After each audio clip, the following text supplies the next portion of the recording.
Hi friends, welcome to smart tailoring. இப்போ நம்ம வந்து என்ன பார்க்க போகிறோம் அப்படின்னா, லைனிங் ப்ளவுஸ் வந்து எப்படி ஸ்டிச் பண்ணுங்கிறத ஸ்டெப் பை ஸ்டெப்பாக நம்ம பார்க்கலாம். அதுக்கு வந்து நம்ம ஃபஸ்ட்டு லைனிங் கிளாத்தோட மெயின் கிளாத்தை வச்சு நம்ம கார்னரில் ஸ்டிச் போட்டு எடுத்துக்கணும். கொஞ்சம் பெரிய தையலாக வச்சு நம்ம ஸ்டிச் போட்டு எடுத்துக்கலாம். அந்த வந்து உள் துணியும் வெளி துணியும் நவுறாமல் இருக்கணுங்கிறதுக்காக நம்ம வந்து அந்த ஸ்டிச் பண்ணுறது. அதனால் கொஞ்சம் பெரிய தையல் வச்சு நம்ம ஸ்டிச் பண்ணி எடுத்துக்கலாம். நேர் கட்டிங் தான் நம்ம போன வீடியோவில் போட்டிருந்தோம். அந்த ப்ளவுஸை தான் நம்ம இப்போ ஸ்டிச் பண்ண போகிறோம். அதை நம்ம எப்படி ஸ்டிச் பண்ணுறது நம்ம பார்க்கலாம். இந்த வீடியோ வந்து நீங்கள் ஸ்கிப் பண்ணாமல் பாருங்கள். எப்படி நம்ம வந்து அடுத்தடுத்து தைக்கலாங்கிறத நான் உங்களுக்கு வந்து சொல்கிறேன். இப்போது நம்ம ஃப்ரண்ட் டு பேக்கும் சேர்த்து தான் நம்ம கட் பண்ணியிருந்தோம். அதை வந்து லைனிங் கிளாத்தோட மெயின் கிளாத்தை வச்சு கார்னரில் ஹாம்கோல், நெக்கு எல்லாமே நம்ம வந்து ஸ்டிச் பண்ணி எடுத்துக்கலாம். போன வீடியோவில் வந்து நான் வந்து கடைசியில் கொஞ்சம் நான் பேசின வாய்ஸ் வந்து ரெக்கார்ட் ஆகலை. சாரி கேட்டுக்கிறேன். அதுக்கு இனிமேல் வந்து நான் அதை செக் பண்ணினா எப்படி அது மிஸ் ஆச்சுன்னு தெரியல. நான் அப்லோட் பண்ண பிறகு தான் நான் பார்த்தேன். அதனால் இனிமேல் நான் வந்து அதை கரெக்டாக நான் பார்த்து போடுறேன் ஃப்ரெண்ட்ஸ். அதுக்காக நான் சாரி கேட்டுக்கிறேன். இப்போ பாருங்கள், நெக் பீஸ் வந்து நம்ம வந்து அந்த லைனிங் கிளாத்தையும் மெயின் கிளாத்லையும் வச்சு ஸ்டிச் பண்ணும்போது இழுத்து கொடுக்காமல் நம்ம வந்து நார்மலாக வச்சு ஸ்டிச் பண்ணணும். அப்போ தான் வந்து நம்ம வந்து நெக்கு வந்து கரெக்டாக உட்காரும். இல்லைன்னா ஒரு மாதிரி இழுத்து பிடிச்ச மாதிரி இருக்கும்.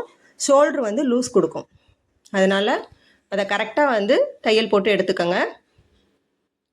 இப்போ ஃப்ரண்ட் பார்ட்டும் பேக் சைட் பார்ட்டும் சேர்த்து வெட்டியிருந்தனால நம்ம எல்லாத்தையும் அப்படியே ஸ்டிச் பண்ணி நம்ம எடுத்துக்கிறோம். ஹாம்கோல் எல்லாமே இப்போ வந்து கிராஸ் கட்டிங் போட்டிருந்தோம். என்னென்னா நம்ம வந்து தனித்தனியாக கட் பண்ணியிருந்திருப்போம். இது நேர் கட்டிங் அப்படிங்கிறதுனால ஃப்ரண்ட்டும் பேக்கும் சேர்த்து கட் பண்ணியிருக்கோம் இல்லையா. அதனால் நம்ம ஸ்டிச்சிங் ஈஸியாக நம்ம வந்து ஃப்ரண்ட்டுக்கும் பேக்குக்கும் சேர்த்தே நம்ம போட்டுடலாம். இப்போ பாருங்கள், ஸ்டிச் பண்ணியாச்சு. இப்போ பேக் சைடு ஹைட்டில் வந்து நம்ம வந்து 1.5 இன்ச் மடக்கி அடிக்கிறதுக்கு வந்து விட்டுருந்தோம் இல்லையா. அதை வந்து நம்ம வந்து 1.5 இன்ச்சாக மடக்கி இப்போ வந்து தையல் வந்து பெருசாக வச்சு நம்ம வந்து அந்த ஓர தையல் போட்டிருந்தோம். இப்போ வந்து தையல் வந்து சின்ன தையலாக வச்சுக்கணும். இதெல்லாம் வந்து நம்ம வந்து மெயினாக நம்ம போடுறது இல்லையா, இது வந்து பிரியக்கூடாது. அதில் வந்து நம்ம வந்து அடுத்தடுத்து நம்ம ஜாயின் பண்ணும்போது தையல் போடுவோம். அந்த தையலாக வந்து சின்ன தையலாக தான் வச்சுக்கணும். இப்போ இதில் சின்ன தையல் வச்சு ஒரு 1.5 இன்ச் அளவு நம்ம மடக்கி அடிச்சிட்டோம் பாருங்கள். இப்போ அடுத்தது ஷோல்டரில் நம்ம சிசர் கட் கொடுத்துருந்தோம் இல்லையா, அதை வந்து கரெக்டாக ஃப்ரண்ட்டும் பேக்கையும் வச்சு கரெக்டாக தையல் போட்டு எடுத்துக்கணும். அதை வந்து டபுள் தையல் போட்டு எடுத்துக்கணும். இதுக்கெல்லாம் நம்ம டபுள் தையல் போட்டோம்னா தான் ஸ்ட்ராங்காக இருக்கும். டபுள் தையல் போட்டு எடுத்துக்கலாம். அடுத்தது பேக் சைடு நம்ம 2 டாட் பிடிப்போம் இல்லையா, அதை வந்து பிடிச்சிக்கலாம். ஷோல்டர்லேருந்து 1 இன்ச் அளவுக்கு நம்ம வந்து ஹைட்டை வச்சு பார்த்து ஒரு 3.5 இன்ச் அளவுக்கு டாட் பிடிச்சி எடுத்துக்கலாம். இப்போது 2 டாட் நம்ம பிடிச்சி எடுத்துட்டோம். இப்போது ஹிப் சைஸுக்கு நம்ம அளவு ப்ளவுஸை வச்சு கரெக்டாக மார்க் பண்ணிக்கலாம். மார்க் பண்ணிவிட்டு சுற்றளவு பேக் சைடு சுற்றளவையும் மார்க் பண்ணி எடுத்துக்கலாம். பாருங்கள், அளவு ப்ளவுஸை வச்சு நம்ம ஏற்கனவே சிசர் கட் கரெக்டாக கொடுத்து தான் நம்ம கட் பண்ணோம். இருந்தாலும் ஒரு தடவை செக் பண்ணிவிட்டு நம்ம மார்க் பண்ணிக்கலாம். இப்போ பேக் சைடு நம்ம ஸ்டிச் பண்ணியாச்சு. அடுத்தது வந்து நம்ம கையை வந்து லைனிங்கோட அட்டாச் பண்ணிக்கலாம். லைனிங் வந்து அட்டாச் பண்ணும்போது நம்ம வந்து ஃப்ரண்ட் சைடுக்கு ஒரு 1/2 இன்ச்சு குடஞ்சி வெட்டியிருந்தோம் இல்லையா, அதை வந்து கரெக்டாக வச்சு நம்ம வந்து லைனிங் கிளாத்தோட மெயின் கிளாத்தை வச்சு ஜாயின் பண்ணணும். கீழே 1 இன்ச்சு நம்ம மடக்கி அடிக்க வச்சுருந்தோம் இல்லையா. இதே நார்மல் ப்ளவுஸ் அப்படின்னா கார்னரில் ஒரு 1/4 இன்ச்சு மடக்கி அடிச்சுட்டு நம்ம ஹெம்மிங் பண்ணுறதுக்கு மடக்கி விடுவோம். லைனிங் ப்ளவுஸில் அப்படி இல்லை. நம்ம வந்து 2 பீஸையுமே ஒன்றா வச்சு, அதாவது உள்பக்கம் வச்சு நம்ம ஒரு தையல் போட்டுட்டு திருப்பி விட்டு மேலே ஒரு தையல் போட்டால் போதும். ஹெம்மிங் பண்ணுற வேலை இல்லை லைனிங் ப்ளவுஸை பொறுத்த வரைக்கும். அது மாதிரி 1 இன்ச் அளவுக்கு நம்ம 2 கையையுமே வச்சு 1 இன்ச் அளவுக்கு நம்ம தையல் போட்டு எடுத்துக்கலாம். தையல் போட்டுட்டு இப்போது அதை வந்து திருப்பி விட்டு அந்த எட்ஜில் ஒரு தையல் போட்டுக்கலாம். பாருங்கள், எட்ஜில் வந்து ஒரு தையல் போட்டு எடுத்துக்கலாம். கரெக்டாக சுருக்கம் இல்லாமல் அப்பப்போ நம்ம வந்து நீவி விட்டு தைக்கணும். அப்போ தான் உள் துணியும் வெளி துணியும் கரெக்டாக வந்து சேமாக வரும். இல்லைனாக்கா ஒரு மாதிரி சுருக்கம் வரும். அது மாதிரி வராமல் பார்த்துக்கோங்க. அப்படி இருந்தால் தான் ப்ளவுஸில் வந்து நம்ம போடும்போது வெளி துணி வந்து நமக்கு வந்து சுருக்கமாக தெரிகிற மாதிரி இருக்காது. நம்ம தைக்கும் போதே நல்லா நீவி விட்டு சுருக்கங்கள் வராமல் தைச்சிக்கணும். அதை பார்த்துக்கோங்க. இப்போ 2 சைடுமே மடக்கி விட்டு அந்த எஜ்ஜில் தையல் போட்டோம். இப்போது அந்த ஹாம்கோல் அளவு ஹைட்டு இந்த இதில் கையில் ஒரு பெரிய தையல் வச்சு நம்ம வந்து ஓரத்தில் ஸ்டிச் பண்ணி எடுத்துக்கலாம். தையல் அந்த துணி வந்து மாறாமல் இருக்கிறதுக்காக மெயின் கிளாத்தில் நம்ம இந்த தையல் நம்ம போடுறது. அதை வந்து 2 கையிலையுமே நம்ம போட்டு எடுத்துக்கலாம். கரெக்டாக போட்டு எடுத்துக்கலாம். நீங்கள் இப்போ தான் பிகினர்ஸாக இருக்கீங்க அப்படின்னா ஒவ்வொருமே நான் ஸ்டெப் பை ஸ்டெப்பாக நான் சொல்லித்தரதை ஸ்கிப் பண்ணாமல் பாருங்கள், உங்களுக்கு நல்லா புரியும். பாருங்கள், எக்ஸ்ட்ரா உள்ள பீஸெல்லாம் நம்ம வந்து கரைச்சி விட்டுடலாம்.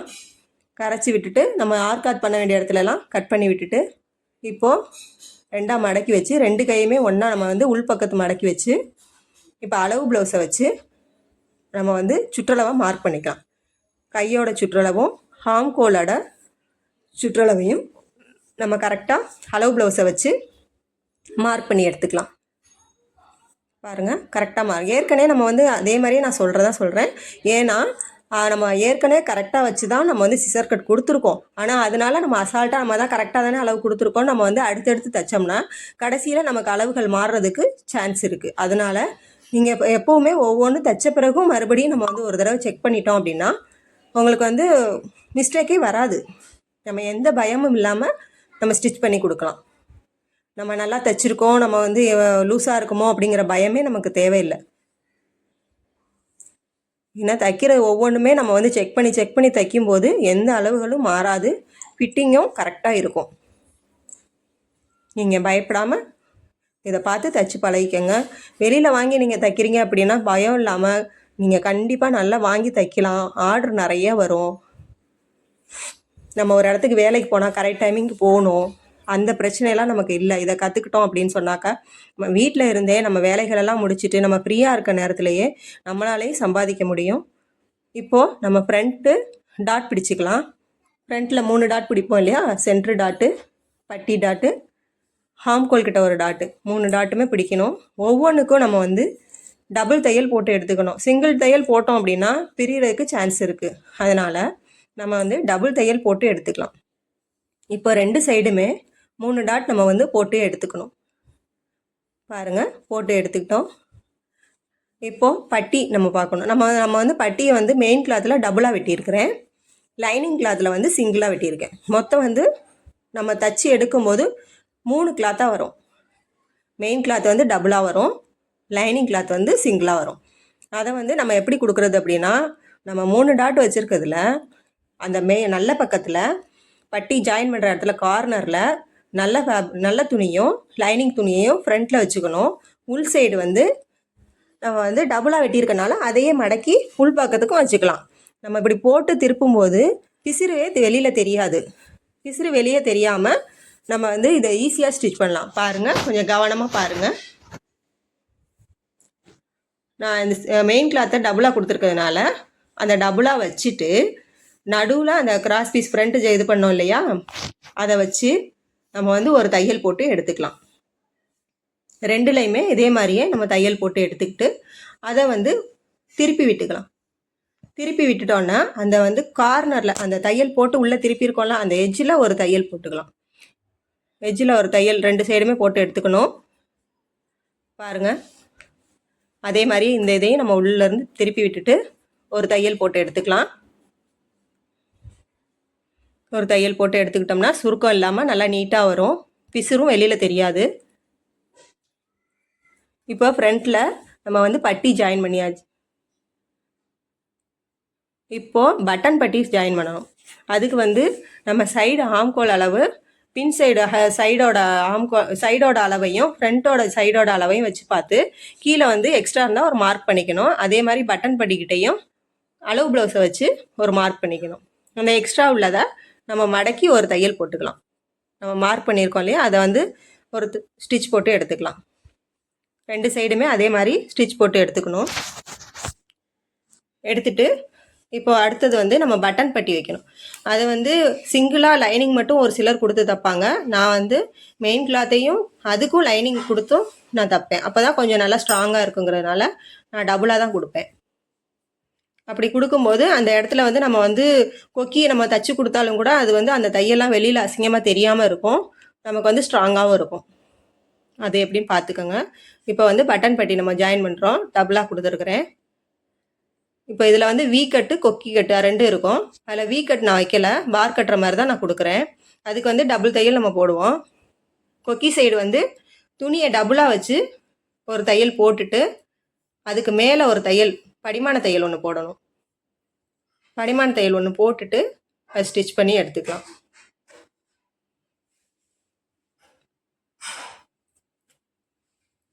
ஒவ்வொன்றையும் நீங்கள் வந்து மிஸ் பண்ணாமல் ஸ்கிப் பண்ணாமல் பாருங்கள். பார்த்தீங்கன்னா தான் உங்களுக்கு வந்து அடுத்தடுத்து நான் தைக்கிறது என்னன்றது தெளிவாக புரியும். அதை கொஞ்சம் பொறுமையாக நீங்கள் பார்த்து தெரிஞ்சுக்கோங்க. பாருங்கள், கொக்கி பட்டியில் போட்டேன். அதுக்கு மேலே படிமான தையல் போடுறேன். போட்டுட்டு இங்கே பட்டன் பட்டியில் அதை டபுளாக ஃபோல்ட் பண்ணி கீழே கார்னரில் மடக்கி விட்டுட்டு அதை டபுளாக ஃபோல்ட் பண்ணி ஒரு தையல் போட்டு எடுத்துக்கிறேன். ஒவ்வொன்றுக்கும் பேக் ஸ்டிச் கொடுத்து எடுங்க. அப்போ தான் வந்து தையல் வந்து பிரியாமல் இருக்கும். டபுளாக கொடுத்து அந்த எஜ்ஜில் ஒரு தையலும் ஒரு மிதியடி அளவு ஒரு தையலும் போட்டுக்கணும். இப்போது பார் கட்டுற சைடு நம்ம வந்து பண்ணியாச்சு. இப்போ கொக்கி சைடு வந்து அதே மாதிரி படிமான தையல் போட்டிருக்கோம் இல்லையா, அதை அப்படியே ஃபுல்லாக உள்ளே திருப்பி ஒரு தையல் போட்டு எடுத்துக்கலாம்.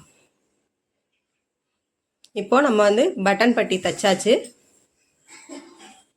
பாருங்கள். இப்போ அடுத்தது வந்து கரெக்டாக இருக்கான்னு ஒரு தடவை செக் பண்ணிவிட்டு எக்ஸ்ட்ரா உள்ளதை கரைச்சி விட்டுட்டு இப்போ ஃப்ரண்ட் சைடு வந்து அளவு ப்ளவுஸை வச்சு மார்க் பண்ணணும். கரெக்டாக ஃப்ரண்ட் சைடு எவ்வளோ மார்க் பண்ணியிருக்காங்களோ அந்த அளவு ப்ளவுஸை வச்சு அதே அளவு ஹிப் சைஸு நெக்கு கரெக்டாக இருக்கான்னு ஒரு தடவை செக் பண்ணிக்கோங்க ஃப்ரண்ட்டில். அப்போ நமக்கு ஷோல்ட்ரு வந்து ஏதாவது மிஸ்டேக் இருந்துச்சுன்னா இப்போயே நம்ம சரி பண்ணிக்கலாம். நம்ம ஃபுல்லாக தைச்ச பிறகு நமக்கு வந்து சைஸ் மாறி வருது அப்படின்னு சொன்னால் அதுக்கு மேலே நம்ம வந்து பிடிச்சோன்னா அது அசிங்கமாக தெரியும். நம்ம இப்போயே அது என்னன்னு கரெக்ஷன் பண்ணுறதுக்காக நம்ம ஒரு தடவை செக் பண்ணிக்கலாம். இப்போ நான் செக் பண்ணிவிட்டு ஒவ்வொன்றையும் மார்க் பண்ணிக்கிறேன். மார்க் பண்ணி எடுத்துட்டேன். இப்போ அடுத்து நம்ம வந்து நெக் பீஸ் கிராஸ் பீஸ் கொடுத்துக்கலாம். கிராஸ் பீஸ்க்கு நான் வந்து 1 இன்ச் அளவுக்கு கிராஸ் பீஸ் கட் பண்ணி வச்சுருக்கிறேன். அதை 1 பை 1 கிராஸாக ஜாயின் பண்ணிக்கணும். நேராக ஜாயின் பண்ணக்கூடாது. கிராஸ் பீஸ் வந்து கிராஸாக ஜாயின் பண்ணும்போது தான் அந்த கிளாத் வந்து நேராக வரும். அதை பார்த்து ஜாயின் பண்ணிக்கோங்க. கிராஸ் பீஸ் ஜாயின் பண்ணிவிட்டு இப்போ அதை நம்ம கட் பண்ணி எடுத்துக்கலாம். பிசர்லாம் கரைச்சி விட்டுட்டு நம்ம எடுத்துக்கலாம். இப்போ அதை வந்து நம்ம நெக்கில் வச்சு அந்த 1 இன்ச் அளவு நெக் பீஸ் ஜாயின் பண்ணி வச்சு இது கட் பண்ணி வச்சுருக்கேன். அதை வந்து டபுளாக அந்த நெக்கில் தைக்கும் போது டபுளாக வச்சு ஓரத்துலேயே ஒரு தையல் போட்டுக்கலாம். துணியை இழுத்து கொடுக்காம தைங்க. நெக் பீஸ் மட்டும் துணியை இழுத்து கொடுக்காம தைக்கணும். அப்போ தான் வந்து ஷோல்ட்ரு லூஸ் வராது. அதனால் கொஞ்சம் பொறுமையாக நெக் பீஸ் தைக்கும்போது மட்டும் கவனமாக தைங்க. 2 துணியுமே இழுத்து கொடுக்காம கரெக்டாக வச்சு நம்ம தைச்சி எடுத்தாலே நம்ம வந்து கரெக்டாக வரும். நெக் பீஸ் வந்து லூஸ் வராது. இப்போ பிசரை கட் பண்ணி விட்டுட்டு அங்கங்கே கட் கொடுத்துக்கணும். அங்கங்கே கட் கொடுத்தோம்னா நம்ம வந்து நெக்கு திருப்பி நம்ம தையல் போடும்போது சுருக்கங்கள் வராமல் நீட்டாக வரும். பாருங்கள், நான் கரைச்சி விட்டுட்டேன். இப்போ வந்து அதை உள்ளுக்கு நம்ம ஃபோல்ட் பண்ணி ஒரு மிதியடி அளவு தள்ளி ஒரு தையல் போட்டுக்கிறேன். ஃபஸ்ட்டு நம்ம தையல் போடும்போது அந்த மாதிரி ஒரு மிதியடி அளவு தள்ளி நம்ம கார்னரில் தையல் போட்டுட்டு தான் அதுக்கப்புறம் எட்ஜு தையல் போடணும். பாருங்கள், நான் கழுத்து தைக்கும்போது துணியை நான் இழுக்கவே இல்லை. அதே மாதிரி ரொம்ப லூஸாக உள்ள விடவும் கூடாது, ரொம்ப இழுக்கவும் கூடாது. நம்ம நார்மலாக தைக்கிற மாதிரி தைச்சோம்னாலே சுருக்கம் இல்லாமல் நீட்டாக வரும். கடைசியில் நமக்கு வந்து பிசுறு எவ்வளோ எக்ஸ்ட்ரா இருக்க கிளாத்தை கட் பண்ணிவிட்டு நம்ம டபுளாக ஃபோல்ட் பண்ணி நம்ம கொடுத்த மாதிரி கொடுத்துடலாம். இதுக்கப்புறம் அந்த எட்ஜில் ஒரு தையல் போடுவோம் இல்லையா, அதை நம்ம போட்டுக்கலாம். ஃபஸ்ட்டு பேக் ஸ்டிச் கொடுத்துட்டு நம்ம அந்த எட்ஜு தையலை வந்து போட்டு எடுத்துக்கலாம். பாருங்கள், நான் வந்து கரெக்டாக அந்த எட்ஜு தையல் போட்டு எடுத்தாச்சு. பாருங்கள், அதுக்கப்புறம் இப்போ நம்ம வந்து நெக் பீஸ் வந்து கரெக்டாக நம்ம கொடுத்து எடுத்தாச்சு. இதுக்கப்புறம் நம்ம மார்க் பண்ணியிருக்கோம் இல்லையா, ஃப்ரண்ட்டு பேக்கு அதெல்லாம் கரெக்டாக இருக்கான்னு பார்த்துட்டு இப்போ ஹாம்கோல் அளவு கையை ஜாயின் பண்ணிக்கலாம். எக்ஸ்ட்ரா உள்ள கிளாத்தெல்லாம் கரைச்சி விட்டுட்டு கையோட சென்ட்ரு நம்ம சிசர் கட் கொடுத்துருப்போம், அந்த சென்டரை கரெக்டாக வச்சுட்டு மார்க் பண்ணியிருக்க அளவை கரெக்டாக வச்சு ஒரு தையல் நம்ம போட்டு எடுத்துக்கலாம். 1/2 இன்ச் அளவு நம்ம தையல் போட்டு எடுத்துக்கணும். நம்ம இந்த இது வந்து ஒரு சிலருக்கு வந்து இந்த மாதிரி ஜாயின் பண்ணும்போது லைனிங் கிளாத் மட்டும் வெளியில் வந்துடுது, எனக்கு வந்து அது கரெக்டாக வரமாட்டேங்குதுங்கிறீங்க. அது எதனால அப்படின்னு சொன்னாக்கா, நம்ம வந்து ஃபஸ்ட்டு நம்ம வந்து அந்த லைனிங் கிளாத்தையும் மெயின் கிளாத்தையும் நம்ம ஒரு தையல் போடுறோம் இல்லையா, அதை கரெக்டாக வச்சு நம்ம போட்டோம்னா அந்த மாதிரி மிஸ்டேக் வராது. அதை நீங்கள் பார்த்து கரெக்டாக தையல் போடுங்க. இப்போ அதே மாதிரியே இந்த சைடும் கை ஜாயின் பண்ணிக்கலாம். கரெக்டாக சென்ட்ரு கரெக்டாக வச்சுட்டு நம்ம மார்க் பண்ணியிருக்க அளவு கரெக்டாக வச்சு பார்த்துட்டு அதிலேருந்து ஒரு தையல் போட்டுக்கலாம். ஒரு தையல் போட்டுட்டு மறுபடியும் இன்னொரு தையல் போட்டுக்கலாம். டபுள் ஸ்டிச் கொடுக்கும்போது தான் நமக்கு வந்து ஸ்ட்ராங்காக இருக்கும். டபுள் ஸ்டிச் கொடுத்துக்கோங்க இதுக்கும். இப்போ நம்ம வந்து 2 கையுமே நம்ம வந்து ஜாயின் பண்ணி எடுத்தாச்சு. இதுக்கப்புறம் வந்து நம்ம வந்து ஃப்ரண்ட் பார்ட்டும் பேக் பார்ட்டையும் 2 சைடு தான் நமக்கு வந்து ஜாயின் பண்ணணும். இப்போ பாருங்கள், நம்ம ஏற்கனவே மார்க் பண்ணி வச்சுட்டோம். அதை கரெக்டாக வச்சு சைடு வந்து தைக்கணும். கரெக்டாக அந்த ஹார்ம்ஹோல் அளவு வந்து கரெக்டாக இருக்கான்னு செக் பண்ணிவிட்டு தைங்க. இதனால தான் நம்ம வந்து முன்னாடியே ஒவ்வொன்றும் செக் பண்ணி தைக்கிறோம். அது பாருங்கள், இப்போ எனக்கு வந்து அந்த எந்த மிஸ்டேக்குமே வரல. ஹார்ம்ஹோல் கிட்ட கரெக்டாக வந்திருக்கு. ஜாயின் பண்ணும்போது நம்ம ஒவ்வொன்றையும் செக் பண்ணும்போது எல்லா அளவுகளுமே கரெக்டாக வரும். அதை பார்த்து தைங்க. எக்ஸ்ட்ரா வந்து 2 தையல் போடணும். மொத்தம் வந்து சைடில் வந்து 3 தையல் போடணும். இந்த சைடு அதே மாதிரி தான், ரைட் சைடும் அதே மாதிரி, லெஃப்ட் சைடும் அதே மாதிரி 3 தையல் போடணும். போட்டுட்டு எக்ஸ்ட்ரா வந்து நூல்லாம் நல்லா கரைச்சி விட்டுருங்க. அப்பப்போ கட் பண்ணிட்டீங்கன்னா அந்த பிசுரெல்லாம் இல்லாமல் இருக்கும். இப்போ சைடில் உள்ள கிளாத்தில் எக்ஸ்ட்ரா உள்ள பீஸை கரைச்சிட்டு அந்த எட்ஜில் நான் ஒரு தையல் போட்டுருவேன். ஏன்னாக்கா நம்ம ஓவர் லாக் பண்ணுறதில்ல இல்லையா, அதனால் நான் ஒரு தையல் போட்டுக்குவேன். அப்போ வந்து நமக்கு வந்து பிசுறு இல்லாமல் நீட்டாக இருக்கும் பார்க்குறதுக்கு. பாருங்கள், இப்போ இந்த சைடும் மார்க் பண்ணியிருக்க அளவு வச்சு ஃபஸ்ட்டு நம்ம ஒரு தையல் போட்டு அதுக்கப்புறம் இன்னும் 2 தையல் நம்ம போடுவோம் இல்லையா, அதை போட்டுறணும். அது எதுக்கு அப்படின்னா, நமக்கு வந்து இப்போ ப்ளவுஸ் வந்து அவங்களுக்கு டைட்டாக இருக்குது அப்படின்னு சொன்னாக்கா அவங்களே வந்து சரி பண்ணி எடுத்துக்கலாம். முன்னாடியெல்லாம் கையும் உடம்பும் வந்து தனித்தனியாக ஜாயின் பண்ணுவோம். இப்போல்லாம் அதை யாரும் விரும்புறதில்ல. இப்போ வந்து நேர் தையலை எங்களுக்கு கொடுங்க, நாங்கள் தேவைப்பட்டால் நாங்களே வந்து அதை பிரிச்சுக்கிறோன்னு சொல்கிறாங்க. அதனால இந்த மாதிரி தையல் போடும்போது அவங்களுக்கும் ஈஸியாக இருக்கும், நமக்கும் தைச்சி கொடுக்குறதுக்கும் ஈஸியாக இருக்கும். அதை நீங்கள் பார்த்துக்கோங்க. இப்போ சைடில் உள்ள பிசரெல்லாம் நம்ம கட் பண்ணிடலாம். கட் பண்ணிவிட்டு அந்த இடத்துல கார்னரில் ஒரு தையல் போட்டு எடுத்துக்கலாம். இப்போ நம்ம ஃபுல்லாகவே ப்ளவுஸை ஃபினிஷ் பண்ணி எடுத்தாச்சு. பாருங்கள், இப்போ நம்ம எல்லாமே தைச்சி முடிச்சிட்டோம். இதே மாதிரியே நீங்களும் ஸ்கிப் பண்ணாமல் பார்த்து எப்படி ஸ்டிச் பண்ணுறங்கிறத பார்த்து தெரிஞ்சுக்கோங்க. இப்போ பாருங்கள், நம்ம இழுத்து கொடுக்காமல் தைச்சதுனால கரெக்டாக நம்ம வந்து ப்ளவுஸை ஃபினிஷ் பண்ணி எடுத்துட்டோம். பேக் சைடு எல்லாமே நல்லா நீட்டாக வந்திருக்கு பாருங்கள். இப்போ இந்த வீடியோ மாதிரி உங்களுக்கு நிறைய வீடியோ பார்க்கணும் அப்படின்னா நம்ம சேனலை சப்ஸ்கிரைப் பண்ணி வச்சுக்கோங்க.